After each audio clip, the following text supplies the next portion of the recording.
আসসালামু আলাইকুম আরহামতুল্লাহ বারকাতুহু।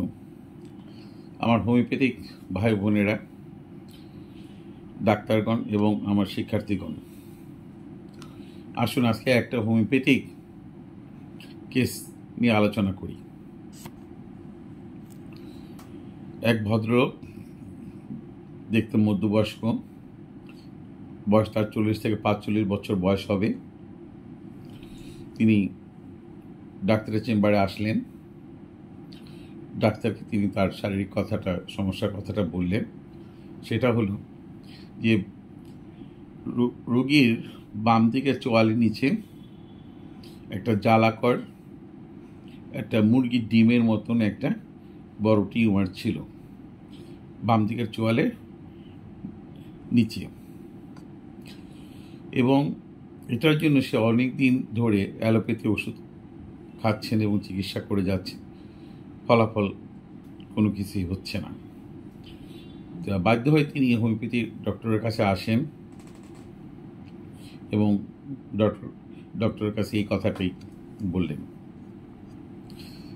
যেহেতু রোগীটার 40 বছর বয়স, 40 থেকে 45 বছর বয়স, তাই সেখানে আমরা হোমিওপ্যাথি ডাক্তার হিসাবে তার এই 40 থেকে 45 বছর বয়সের একটা হিসাব আমরা নিয়ে নিব।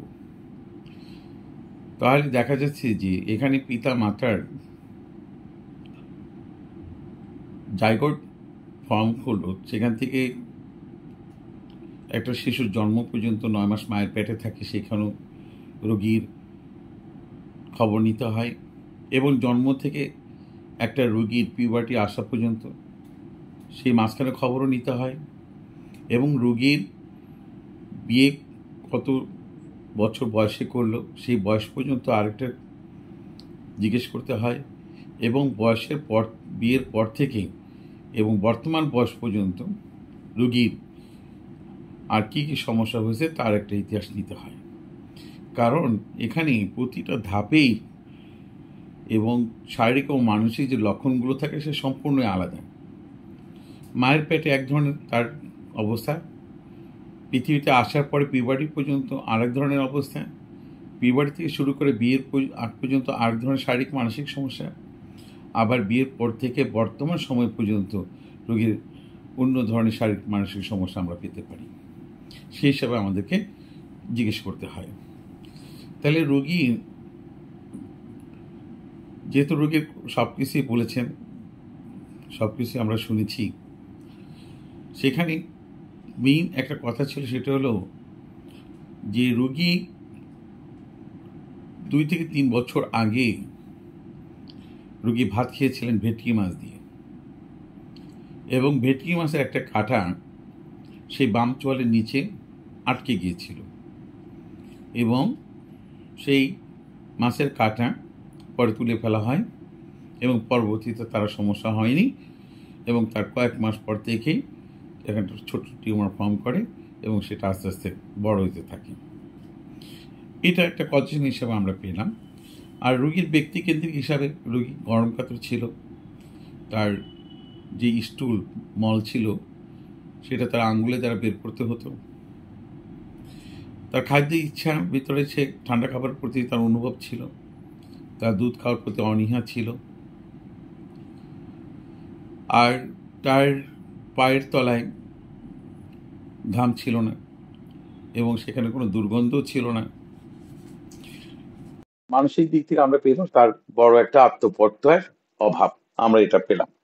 এখন আমরা এখন এই কেসটা যদি আমরা অ্যানামনেসিস করি, যেহেতু এখানে রোগীর ব্যক্তিকেন্দ্রিক লক্ষণাবলী খুবই দুর্বল এবং কারণভিত্তিক লক্ষণাবলী খুবই মজবুত আকারে আসে, সেহেতু আমরা এই রোগীর ক্ষেত্রে আমরা কারণভিত্তিক একটা ওষুধ প্রয়োগ করিব। আবার রোগীর ভিতর যদি আমরা ব্যক্তিকেন্দ্রিক লক্ষণাবলী এবং কারণভিত্তিক লক্ষণাবলী উভয় যদি আমরা পেতাম, তবুও আমাদের হোমিওপ্যাথির দৃষ্টিকোণ থেকে প্রথমে কারণভিত্তিক ওষুধ প্রয়োগ করতে হবে। তো আসুন আমরা দেখি। আমরা বড়িকের রেপার্টরিতে আমরা একটা রুব্রিক পেলাম, সেখানে দেখা গেলে বড়ি skin, foreign body to promote expulsion of fish বোন, স্প্লিন্টার অ্যান্ড নিডল। এখানে 3টা মেডিসিনের কথা বলা আছে, অ্যানাগ্লিসের কথা বলা আছে, হিপারসালফের কথা বলা আছে, স্যালিসের কথা বলা আছে। এই কয়টি মেডিসিনই সেকেন্ড গ্রেডের ওষুধ। আমরা যদি এখন দেখি কারণ ভিত্তিক লক্ষণ যদি আমরা প্রয়োগ করতে চাই, তাহলে রোগীর ভিতরে স্যালিস এবং হিপারসালফের অবস্থা কোনো ধরনের বিরাজমান ছিল না। 2টি লক্ষণ তো রোগীর থাকা উচিত ছিল। স্যালিসে প্রয়োগ করলে রোগীর ভিতরে 2টা লক্ষণ থাকা উচিত, সেটা আমরা পাইনি। আবার হিপারসালফ প্রয়োগ করতে হলে 2টি লক্ষণ যে থাকবে সেটাও কিন্তু সেখানে পাওয়া যায়নি। তাই নিরুপায় হয়ে রোগীকে আমরা প্রয়োগ করিলাম অ্যানাগ্লিস। অ্যানাগ্লিস আমরা 200 প্রয়োগ করলাম এবং সেটা 50% পদ্ধতিতেই আমরা 2টা পরিবর্তনশীল মাত্রায় আমরা পরপর 2 দিন প্রয়োগ করা হলো এবং রোগীকে বলা হলো 10 দিন পর দেখা করতে। রোগী 3-4 দিন পরে এসেই তিনি নোটিস করলেন যে তার ওষুধ সেবনের পরপরই তার সমস্যাটা বেড়ে গেছে এবং সে কষ্ট পাচ্ছে। যেহেতু রোগীর সেখানে জ্বালাকর ব্যথা ছিল, অতটা কষ্টকর ছিল না। ওষুধ খাওয়ার পরে যেহেতু কষ্টকর বেদনা বেড়ে গেছে, যেহেতু আমরা এখানে বুঝে নিচ্ছি যে ওষুধ তার কার্যকারিতা শুরু করে দিয়েছে। সুতরাং রোগীকে আবার এখানে ফাইটাম দিয়ে 7 দিন পরে রোগীকে আবার দেখা করতে বলা হলো। রোগী এই ফাইটাম 7 দিন খেয়ে আবার এসে বললেন যে জ্বালা একটু কমেছে, শক্ত টিউমারটা আকারে একটু কমেছে। তাহলে যেহেতু এখানে ওষুধের কার্যকারিতা রয়ে গেছে এবং কার্যকারিতা চলছে, টিউমার আকারে ছোট হচ্ছে, সেখানে আমাদের দ্বিতীয়বার ওষুধ প্রয়োগ করা যাবে না। কারণ এখানে আমাকে রোগীকে ফাইটাম দিয়ে আবার 10 দিন পরে আমাকে দেখা করতে বলতে হবে। তো সুতরাং এখানে তাই করা হলো, রোগীকে ফাইটাম দেওয়া হলো এবং 15 দিন পর রোগীকে আবার দেখা করতে বলা হলো। এবার 15 দিন পরে সে রোগী বললেন যে তার এটা অনেকটা কমেছে, এখন মনে হচ্ছে যেন কিছুটা গতিটা স্লো হয়ে গেছে। সেহেতু এখানে আমাদের ওষুধের শক্তির তারতম্যতার জন্য আর কাজ হচ্ছে না, সুতরাং এখানে আমাকে আরও শক্তিযুক্ত ওষুধ প্রয়োগ করতে হবে। তাহলে অ্যানাগ্লিস 0-2 থেকে 0-3 পর্যন্ত রোগীকে দিয়ে দেওয়া হলো 50 পদ্ধতিতে। প্রতিদিন সকালবেলা 1 গ্লাস 10 ঝাঁকি দিয়ে কাপিং সিস্টেমে 3য় কাপ থেকে 1 বার করে খাবে, সেভাবে রোগীকে বলে দেওয়া হলো। এবং পরবর্তীতে 20 দিন পরে দেখা করতে বলা হলো। রোগী আসলেন, এবার দেখা গেল যে রোগীর আগের থেকে অনেকটা সুস্থতা বোধ করছে এবং রোগীর যে চেহারার ভিতরে একটা পরিষ্কার একটা গ্লেস মারতেছে, যেটা থেকে বোঝা যাচ্ছে যে রোগী আরোগ্য ধারার ভিতরে পুরোপুরি পড়ে গেছে। এইভাবে ওষুধ রোগীকে 4 থেকে শুরু করে 0-14 পর্যন্ত রোগীকেও দেওয়া লাগছিল, এই টিউমারটা ভালো না হওয়া পর্যন্ত। এই আমার 50 ওষুধ ছাড়া আমরা কখনো ক্রনিক ডিজিজ বা কোনো রোগ আমরা সুস্থ করতে পারবো না। 100তম ওষুধে যা না করবে 50তম ওষুধেই তা আমাকে দেখিয়ে দিবে। এই জন্য আমি আমার ছাত্র ভাইদেরকে বলছি, আপনারা 100তম ওষুধ ব্যবহার করেন, সমস্যা নেই, কিন্তু এক পর্যায়ে তার ক্রিয়াটা থেমে যাবে, তখন আপনাকে আলটিমেটলি 50তম ওষুধের উপর উঠতে হবে এবং সেটি প্রয়োগ করার মাধ্যমেই আপনি একটা রোগীকে সম্পূর্ণ আরোগ্য ক্রিয়া দিতে পারবেন।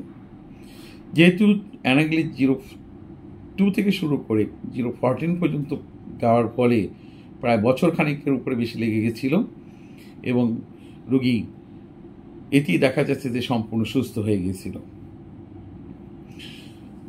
এই ছিল আমার আজকের কেস অ্যানালাইসিস। এখানে আমরা ছোট্ট একটা নোট করে রাখার জন্য সবাইকে বলছি, আমাদের কাছে রোগী কোনো কিছু বৃদ্ধ অবস্থায় আসুক না কেন, আমরা সেখানে স্যালিসের লক্ষণ খুঁজে পাবো না, তখন আমরা অ্যানাগ্লিস প্রয়োগ করব এবং আমরা সফলকাম হব। এবং রোগীর ভিতরে আমরা যখন কোনো ফিশবোন গলার ভিতরে আটকায়, যখন আমাদের কিছু ডাক্তার ভাই আছেন, এরা সহজেই সাইলিসের ওষুধ প্রয়োগ করে দেন, কিন্তু রোগীর ভিতরে আদৌ সাইলিসের দু একটা লক্ষণ আসেন কি না সেটা তারা খেয়াল করেন না, যার প্রেক্ষাপটে দেখা যাচ্ছে যে ওষুধটা কাজ করেও অনেক সময় কাজ করে না। সুতরাং যদি আমরা পাই কোনো বৃদ্ধ অবস্থা ছিল, সেখান থেকে কোনো কমপ্লিকেশন এসেছে, তখন আমরা অ্যানাগ্লিসের কথা চিন্তা করব। এই ছিল আজকে আমাদের কেস অ্যানালাইসিস।